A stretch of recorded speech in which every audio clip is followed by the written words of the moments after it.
Fujões, estamos aqui de novo. Estamos aí. Hoje abri caixa de e-mail, perguntas de novo, bem legal. Foi bem legal, fiquei feliz que as pessoas estão interagindo, né? Meus amigos que têm e-mail, vi e-mail, que é muito bom, que eu gosto muito disso. E na verdade, cara, eu acho que a gente devia, né, fazer vocês fazerem perguntas e eu responder. Só que pelo YouTube fica difícil, né? E assim, as perguntas que me foram feitas eu vou responder agora, até por um motivo de que isso também me faz muito bem, né? Raciocinar e quebrar algumas questões. As questões são as seguintes que me perguntaram. Assim, mas que problema de saúde é esse que você tem? Que coisa? Eu tive e tenho um problema estomacal muito sério, que eu não quero revelar tecnicamente público, porque muitas pessoas até morrem desse problema, e é um problema grave, mas eu tenho fé que se eu em sigilo, eu e a minha fé e o Criador em quem eu acredito, e as formas de fé que eu acredito, né, que também não quero ficar, que nem eu falei em outro vídeo, não quero revelar a minha fé para não influenciar a fé de ninguém, porque tem muita coisa que já influenciou, entendeu? Inclusive a minha filha, a Agnes, estava falando que ela gosta muito, que ela tem talento também para a cozinha, né? Que herdou várias coisas do DNA, até essa marquinha que eu tenho aqui, ela herdou, né? Que é de né, que começou a marcar agora, e enfim, então tem coisas que, tipo assim, são genética, né? De pai para filho, etc. E tem influências de pessoas que seguem, né? Gente que andou de skate, que anda de skate, gente que pinta, que faz arte. Eu tenho visto pela rua, isso eu quero também relatar nesse vídeo. Eu vi algumas pinturas de pessoas, eu consigo ler algumas influências, né, de coisas que eu não via antes no grafite e que eu trouxe intuitivamente, não tão propositalmente, né? Na verdade foi propositalmente, né? Mas eu tenho uma linguagem muito própria nas coisas, pela minha introspecção, que é muito forte, as pessoas não sabem. Quando eu falei do passado, que foi outra pergunta que a pessoa me fez, mas que é esse negócio que você falava, você é tão espontâneo, tão extrovertido, você está falando de introspecção. Sim, tem pessoas que me conhecem um lado meu totalmente extrovertido, mas eu tenho um lado muito introspectivo, que é esse lado que traz as linguagens, que mostra a minha personalidade, porque eu acredito que cada um, por mais que imite outro, é um ser único na face da Terra, e a gente tem que aproveitar o máximo possível os contatos, evoluir. Algumas vezes se permitir influenciar, sim, algumas influências são boas, claro que tem influências ruins, mas assim, como um todo, eu fico vendo que a gente precisa abrir mais e fechar menos egoísmo, como eu falei no outro vídeo, e mais abertura. Agora falando já que eu já respondi, né, sobre a minha introspecção, eu vou falar assim, daquela época, o que muito eu fiz, né, para guardar experiências empíricas dentro de mim que causassem amadurecimento esse que me fez eu me fechar várias vezes. Eu tive uma caminhada de busca de família, eu quis ter família, a minha própria família, então tive vários relacionamentos sérios, certo? Com pessoas, e alguns duraram muito, outros duraram poucos, mas era sempre alguma busca familiar, juntar né? Morar junto, depois ter filhos e tentar levar uma família adiante. Esse processo foi interrompido por várias vezes, foi traumático. Eu tive que me restabelecer emocionalmente, psicologicamente várias vezes, né? O que é muito difícil você... Toda vez que eu saí de um relacionamento, eu continuei sendo skatista, continuei dentro de um padrão, até uma hora que eu comecei a me reinventar e entrar em outros padrões.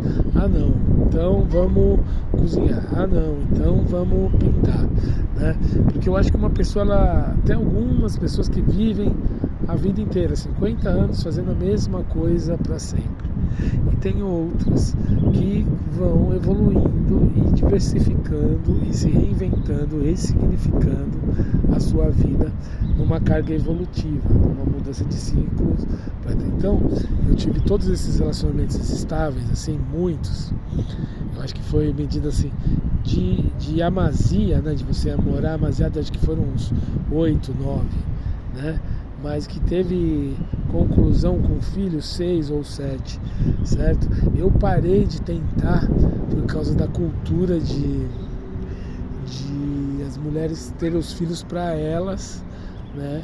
Como coisas delas, a maternidade ser uma coisa que quase transforma o pai em algo aleatório, certo?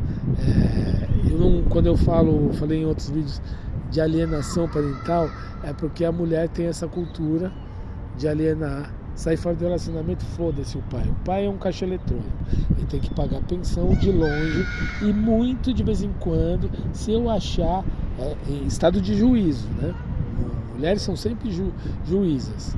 Então, em estado de juízo, se eu achar que aquele que é conivente, ele conviver um pouco e não sair fora dos meus padrões, ele vai conviver com o filho.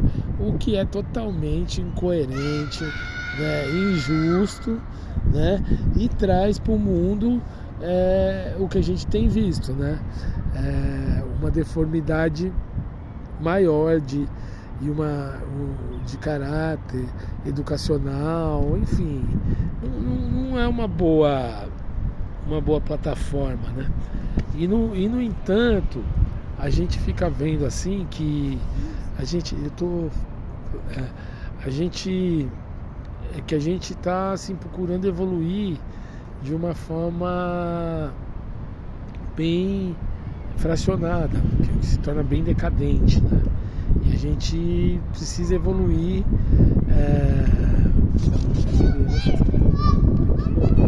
Falando disso, a gente encontra, né, o que a gente fala.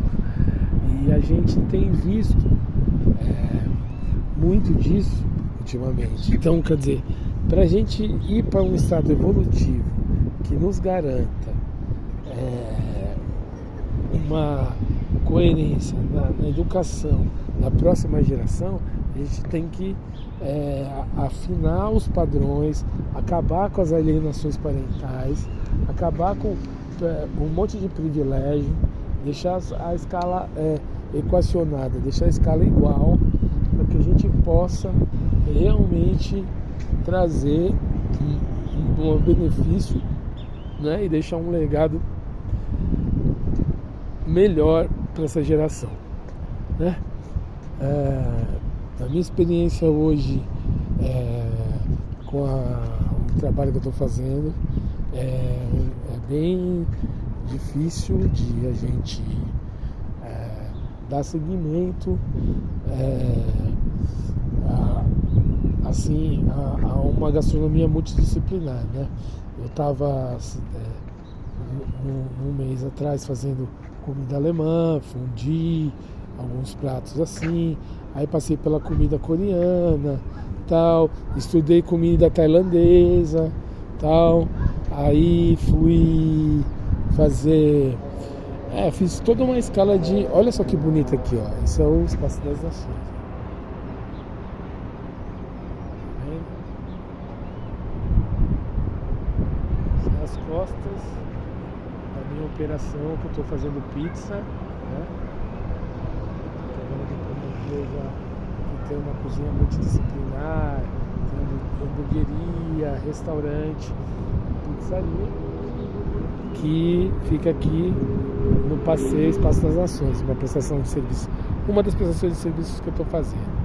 Eu fiz essa prestação de serviço também no Jardim Paulista, né, nos Jardins, né, ali na Pamplona, e agora estou fazendo aqui no Passeio Alto das Nações, que é um shopping. Ai, caiu o meu chapéu de chefe. Obrigado, querida, obrigado. Ela veio me devolver meu chapéu de chefe. Aí a gente tem trabalhado muito e procurando executar a cozinha multidisciplinar, tem sido muito legal e estou muito grato por isso, estou muito feliz. Continuo os meus estudos de grafite, como já falei, né? Continuo com meus projetos, inclusive vários projetos que vão para aí no final, no último semestre desse ano, né? Esse espaço é muito bonito, quando vocês puderem vir conhecer, fica do lado da Marginal Pinheiros, né? Na altura da linha amarela Granja Julieta, né? Olha só que legal. É todo um rink já moderno de prédio. Ali tem o Mercury Hotel, ó, aquele preto. Aí aqui já os prédios novos, né? Então, que é a saída do estacionamento do passeio.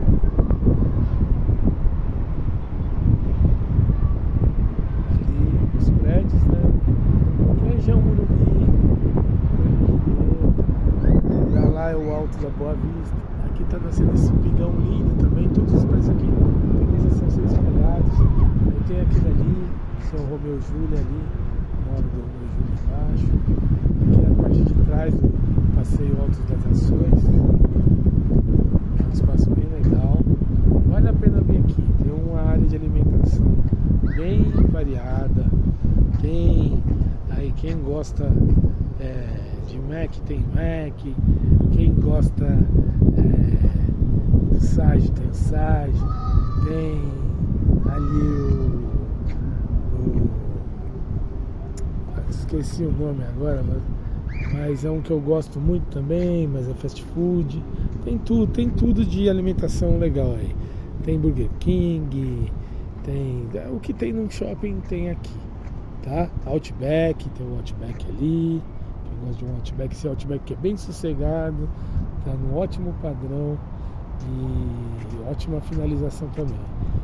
E a gente, para agora contar uma história da minha vida, eu vou falar do Ibirapuera, porque eu frequentava o Ibirapuera com o pessoal do Paraíso. E a gente ia de bike lá, e na época não tinha bike. E tinha o Jonas, que morava perto da gente. Eu sempre estava na casa do Pedro, né? Que o Pedro era o filho do dono da loja de calçados, ali uma travessa ali próxima da Cubatão, ali. E a gente sempre brincava no Pedro, o Jonas ia lá. E o Jonas tinha uma coleção de bike, ele tinha umas 15 bikes.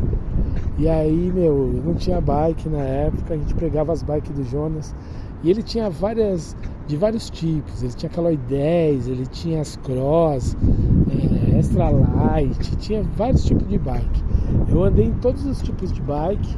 Depois, muito posteriormente, eu tive uma Extra Light, já mais velho, com 12, com 13 anos, eu tive uma Extra Light, uma vermelha. E depois, antes disso, eu andei muito de Caloi 10, as Caloi 10 do Jonas. Só que eles iam pro Ibira, cara, pra varar rampa. E eu de Caloi 10. Então, um dia os caras perguntaram pra mim assim: você quer varar rampa? Eu olhei pra minha bike, olhei pra bike dos caras, tudo de bike de cross. E eu peguei a Caloi 10 e falei: mano, será que vai, mano? Eu sempre fui louco, sempre fui um cara, né, que queria testar os limites, testar as coisas. Aí eu peguei e fui sim, pular de bike, cara. E eu pulei a primeira vez, assim, sou meio descoordenado, e eu pulei com a Caloi 10, cara. Que era bem magrinha mesmo, aquele estilo bem fininho e tal. E era uma Caloi 10 cara, tipo, era uma linha mesmo pra corrida e tal. O Jonas não tinha bicicleta barata. né? Que não sei se era milionário ou rico, as coisas dele sempre eram coisas muito caras. E eu pulei a primeira vez, tal, deu certo, que era uma distância bem curtinha, eram uns 3 degraus, mas eu senti que o tranco da bike era muito rígido. Olha só que vista legal. Aqui é a Marginal, né? Ali é o Granja Julieta, eu desço ali todo dia para vir trabalhar. Aquele condomínio ali, mora um amigo meu. Eu vou citar nome porque ele deve estar perto, ele vê aí. Mas é bem legal o local. Ainda um pouco descoberto, então tem muita área para ver. Hoje é um domingo, então é bem legal. Tá vaziozão, dá pra passear, dá pra as crianças brincar, tem um parquinho ali que nem eu mostrei e tal. E enfim, como eu tava falando, aí eles mudaram a rampa pra um lugar que tinha um lago, lá na Praça Japonesa, no final, depois da Bienal ali, tinha uma praça japonesa que a gente brincava, e eles mudaram a rampa pra um laguinho. A primeira vez que eu pulei, a roda meio que travou na saída do laguinho, no beiral, mas eu saí andando. A segunda vez eu pulei e caí no meio do lago, me molhei inteiro, todo mundo deu risada, só que eu me bati no chão assim muito forte, eu nem chorei. Aí os caras, o bullying que eles fizeram, depois eu comecei a chorar, que era um bullying meio que chora, você é muito machão, você tem que chorar, doeu pra caralho e tal. Aí com o bullying foi tão pesado que eu chorei. Aí depois eu dei um tempo de andar com a turma por causa do bullying e tal. O bullying pegou mal, foi muito pesado.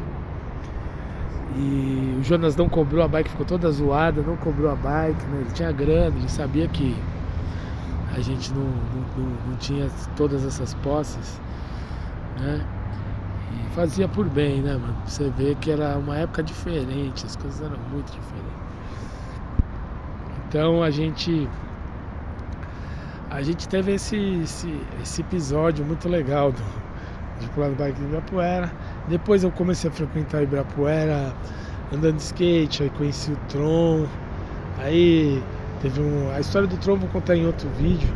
A história do Tron não, a história de como eu conheci o Tron e o tempão que a gente andou junto, né? Porque um amigo nosso conversou comigo pelo Messenger do Facebook, falou, porra, eu tô assistindo os vídeos lá, mas você não fala nada da época que você andava com o Tron, só eu te encontrei com o Tron no mínimo uns 8 ou 9 anos, sempre você e ele ao lado e tal. Eu falei, porra, mas não foi tanto tempo assim, cara. Então eu vou falar disso, vou contar. Eu não vou entrar em meandros como nas outras histórias que eu gosto, não entro muito em meandros, não. Que nem essa história de Ibira, tinha muitos meandros para contar sobre essa história. Quem esteve lá viu, né, sabe o que aconteceu. O Daniel sabe. Foi foda pra caralho. Esse foi um dos tombos. Depois tem uma história de um outro tombo que foi muito mais foda que esse. Das loucuras que a gente já fazia jackass, esse negócio de bike já era um jackass, uma loucura pesada que a gente fazia e que aconteceu forte, né? Então essa história aí é uma história da minha vida relacionada ao Ibirapuera, né? Porque eu frequentei muito Ibirapuera também, né? Enquanto Zona Sul, um dos lugares que eu frequentei bastante, né? Fui na Up and Down algumas vezes, né? Que era uma boate, que era inclusive no local onde eu estava trabalhando o final do mês passado, né? Começo desse mês, que é lá na Pamplona, né? No shopping Pamplona, né? Eu tava lá na prestação de serviço, na comida, cardápio, atendimento e tal, pra GPS, que é uma empresa que até agora está sendo muito legal comigo, e sem palavras. E é isso. Eu tô aí trabalhando. Agora eu quero falar um pouquinho de política para encerrar esse vídeo, né? Hoje, domingo, teve aí a manifestação que eu queria estar muito e tal, mas eu tenho que trabalhar, gente. A minha crise econômica tá grave, tá séria, sabe? Tô assim, quem tiver trabalho de grafite pode me chamar, de gastronomia também tô indo, eu trabalho 12 por 36, então eu tenho alguns dias vagos na semana, né? Tô à disposição, tá? Então é isso. Agora falando sobre política, cara, eu não sou nem de esquerda nem de direita, eu sou apartidário, certo? E acho legal que o povo comece a acordar, porque a gente precisa reestruturar tudo. Tá na hora da gente fazer, porque esse negócio de a terceirização mandada por governo não está funcionando, né? E está na hora de a gente tomar esse caminho pelas rédeas, né? Não nada mais justo que isso, né? A gente precisa muito disso, tá? Outra coisa que eu quero levantar a questão, até pela minha crise econômica, e é uma coisa política, a passagem de ônibus aumentou, o salário não, o metrô aumentou, o salário não, certo? Outra coisa, eu acho decente a gente mudar o nome de salário mínimo para piso salarial, para que ele se equipare numa condição econômica mediana e que nunca possa se pagar o mínimo, saia do médio para o maior, que isso vai dar uma condição de existência, não de subexistência, uma condição que a gente vai deixar de sobreviver, a gente vai viver. Então esse é um recado político nesse vídeo, para pensamento de reflexão. Pensem nisso. Se o salário deixasse de ser mínimo e fosse um salário que se chamasse piso salarial, você e colocar no projeto de lei e legislação que se deve ter o piso salarial e não o salário mínimo, e se proibir a pagância de salário mínimo, ter uma empresa, sustentar funcionários e pôr gente para trabalhar, vai ser algo bem mais digno, vai ser algo bem mais realizado, mais bem realizado, porque o funcionário bem pago, com uma vida estruturada, ele presta um serviço melhor. Um funcionário desestruturado, ele tem condições do quê? De ter uma vida desestruturada. E uma vida desestruturada causa desestruturas em todas as partes. Então é por isso que o Brasil é tão precarizado, tão sucateado em todos os termos. E quem sofre é todas as escalas, do menor ao maior, né? Então vamos refletir nisso. Vamos entrar com essa política de acabar com o mínimo. Olha que flor linda, cara. Eu sou artista, desculpa, mas esse é um jardim novo, um passeio acontecendo aqui na praça. De passeio do passeio. Que está sendo construído aqui, ó. Não está nem terminado ainda. Mas nem terminado. Olha o parquinho. Pouco que o parquinho fez ainda tá certo. Um lugar bem legal. Trazer as crianças. Queria trazer minha filha Aline aqui para brincar um pouco com ela. Olha que style essa casinha de escorregador. Muito legal, né, cara?